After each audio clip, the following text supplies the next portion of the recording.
Hello mga mommies! Hi! Ito po yung gawa kong sabon. I just showing my things I done. So, marami na po siya. Probably worth for a long time. Maganda po siyang sabon. Ito po ay shampoo bar, maganda po sa buhok. So, iyan po ang ginamit ko sa buhok ko. So, minsan, yan po ang ginamit ko sa buhok ko this morning. First time, because it takes about 3 weeks po siya, 5 weeks bago siya gamitin. Ano mo muna siya, 5 to 2 months bago mo siya i-gamitin. I-dry mo muna siya, tapos ganyan. After that, so magpaparapol ako pag marami na akong followers.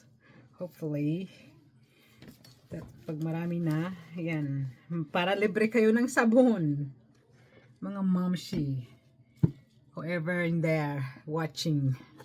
So let's grow. Let's grow with my profile.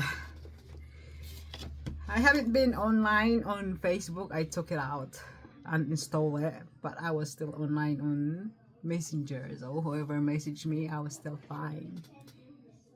And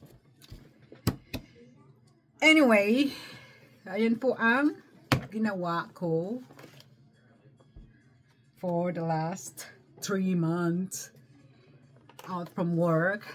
I have a little accident, not really little, cost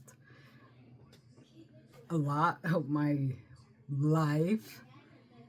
I couldn't work, I couldn't even make money, so I rely on my husband. Ayan na po, guys. So kung gusto niyo pong bumili, maganda po kasi maganda po ito sa skin. Wala po siyang, kahit hindi na kayo mag-lotion, maganda. Para kayong yung tawag dito, conditioner. Ang hirap magtagalog eh. Mas gugustuhin ko pang magwaray.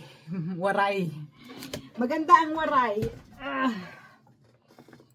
So ayan po.